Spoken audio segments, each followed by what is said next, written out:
Before James Harden was traded to the Rockets in 2012, OKC made a few calls to different teams to try and get the best possible player package in return, and one of the most serious candidates, believe it or not, were the Golden State Warriors. The only obstacle that the two teams couldn't overcome was the fact that Golden State was trying to get rid of some players in their contracts, which OKC did not want included in this trade. We can only assume how different the league would be and if the Bay Area squad would ever become the dynasty that we know today. And that's the topic of today's video. Sit back, I've got a few more shocking trades that were this close to actually happening.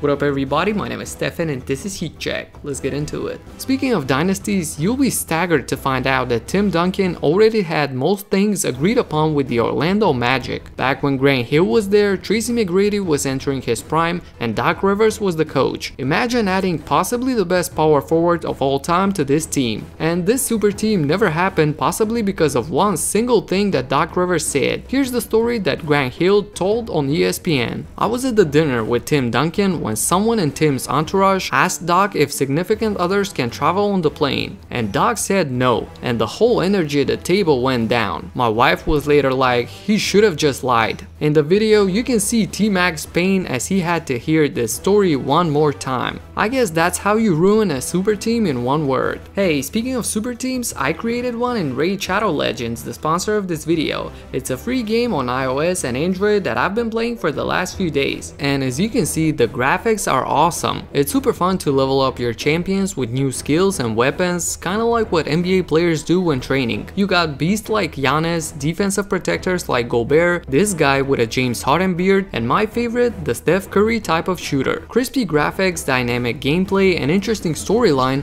but possibly the best thing about it is that you can play against other players online and see how your team stacks up to the competition. Over 10 million players downloaded the game in the last 6 months, so install it for free and start with 50,000 silver and a free epic champion as part of the new player program to start your journey. You know how much effort it took for me to get to 50k silver? Anyway, thanks to Raid Shadow Legends for sponsoring this video. Moving on, people don't realize how close Kobe Bryant was to going to Chicago in 2007. This was actually his preference, and years later when asked if it really was that serious, Bryant admitted that he had already started looking for houses in Chicago. The reason for this is the fact that after the Lakers sent Shaq to Miami and broke up the whole team, Kobe had a few forgettable seasons on a Laker team that was seemingly going nowhere. So Bryant requested a trade himself. His preferred choice were the Bulls, and the deal came extremely close to happening.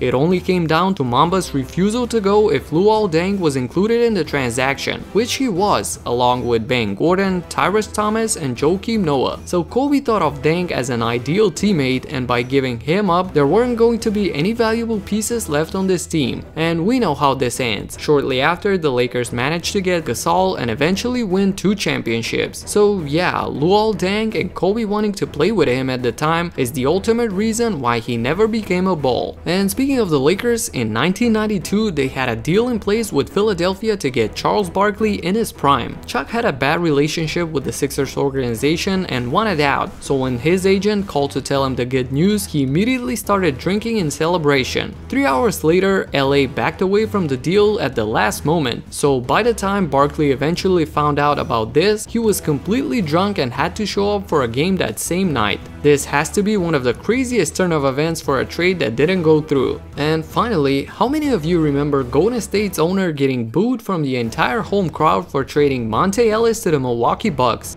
When you speak of Warriors history, there's no one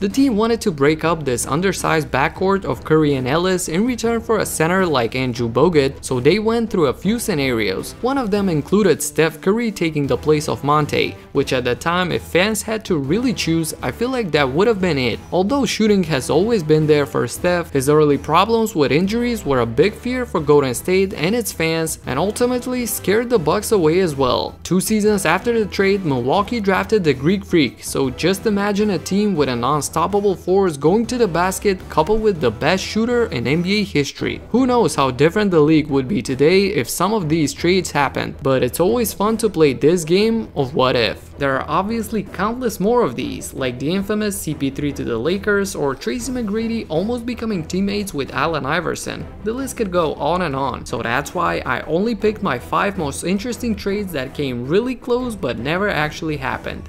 That's it for now. If you like this video, subscribe and hit the notification bell so that you don't miss my future in-depth analysis. Talk to you in the next one.